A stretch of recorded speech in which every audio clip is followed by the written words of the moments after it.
You know what? I think it was a really good matchup. I had for Munguia's last fight, I had one of my fighters sparring with him, and he was impressive. He was strong. He looked very strong. Legs, his back was just so big and strong that I had a good feeling about the fight against John Ryder, that he was going to go out there and take care of business, and he did. Now against Canelo, look, that was his opportunity. That was the opportunity of a lifetime, the biggest payday in his career. So he was motivated. He was in great shape to go out there and perform. But Canelo's just in a different level, man. Canelo is that fighter that has so much experience, but also that talent, the power, the speed, counterpunching. He did really good in counterpunching.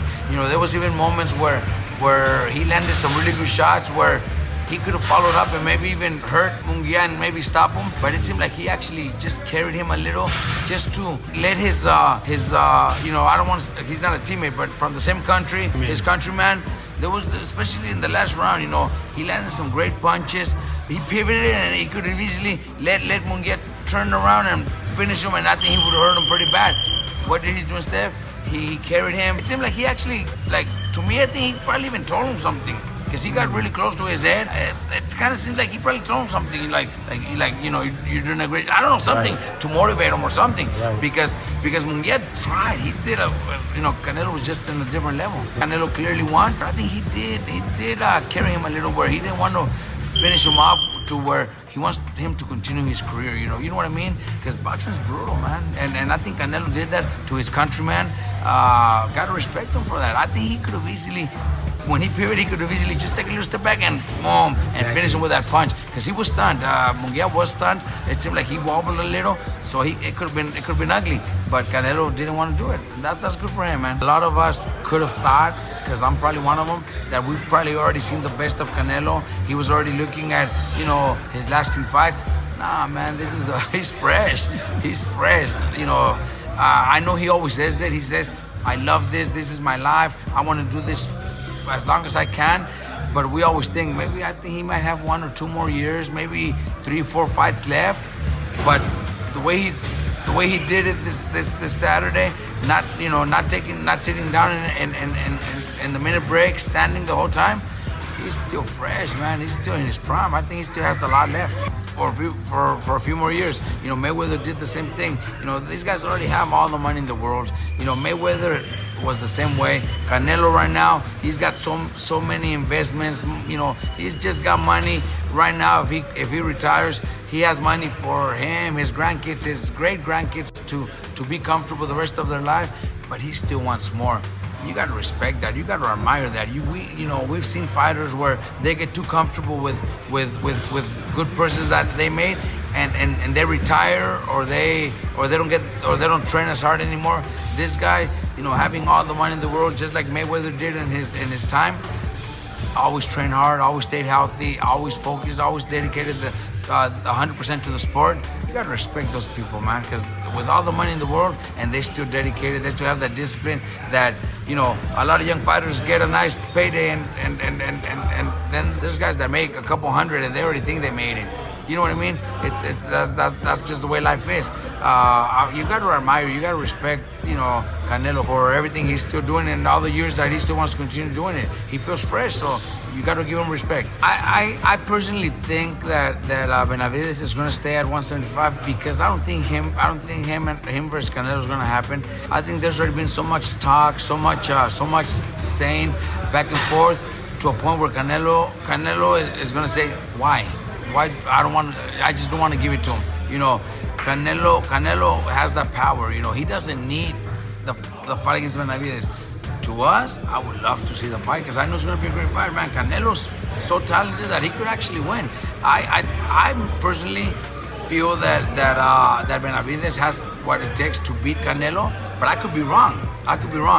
But I think Canelo's fought everybody. I don't think he's afraid. I think he's just proud for him and just saying, you know what, I could do whatever I want. I'm not going to please everybody that's asking for this fight. I'm not going to please Benavidez himself, his dad, who had said things that hasn't been something nice about Canelo. So Canelo just doesn't have to do it. I think he's got that power to do it. Would I love to see it? Do I think he needs to give us a fight? I think so. He'll get a lot of respect from the boxing world. but he doesn't have to. So I don't blame him either. He has the power to do whatever he wants. Mayweather was the same way. He had the power to do whatever he wanted and call the fights whenever he wanted, fight whoever he wanted, and Canelo's in that position right now. Yeah, we got some good sparring. We got some good stuff. Monday, Wednesday, Fridays are sparring days, and man, we have really good sparring. And the good thing about it is that most of the sparring is within within teammates. There's a couple of guys that came in from San Diego that also spar with some of my guys, really good sparring. But the rest is all in-house sparring. They're all teammates. They're all training with us. So that's what makes the gym so good, that we have sparring for everybody. We have all kinds of sparring, from flyweights to welterweights to middleweights. The sparring just doesn't stop, man. So that's a blessing to have a team the way we have it. When you have a team and every fighter that comes in knows how the gym is run and how it works, you don't see none of my fighters. I tell you get ready, so and so get ready. They're not asking who am I going to spar, right. How many rounds. No, they all get ready. They each know we just tell them which round they're going to step in and when, and they don't even know who they're going to spar. That's our job, and they don't have to question it, because I know I'm putting them in with the right sparring partners, with the ones that they need to spar with, and they're all going to be very competitive, because everybody, even though they're teammates, they also compete against each other. They want to be better than the other.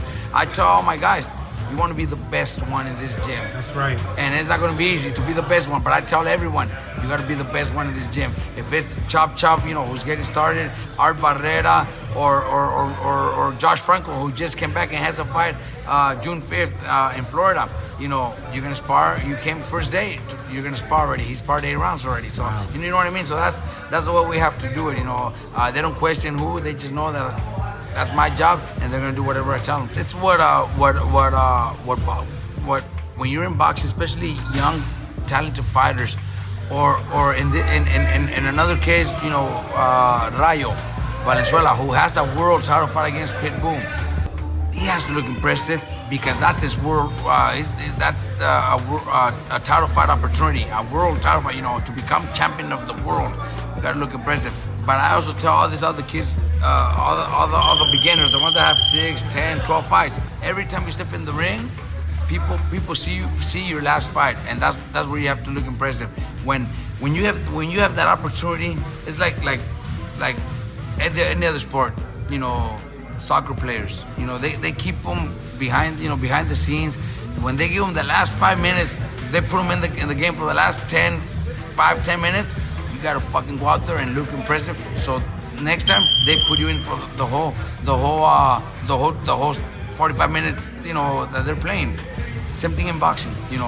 Whenever you're in the gym, whoever I put you with, you have to have that mentality to look impressive, because you looking impressive, that means I'm gonna work my ass even harder to get you the better fights, the bigger fights, sell you to the promoters.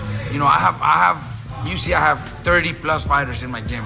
There's 10, 12 that don't have a promoter. Why? Because I know they're still not ready. I know I still got some. I have the ones that are already, like Art Barrera, Chop, who are already fighting on top promoter cards. Golden Boy, what's his name, Eddie Hearn, Matchroom. Those guys that I know when to step them up, because they're ready.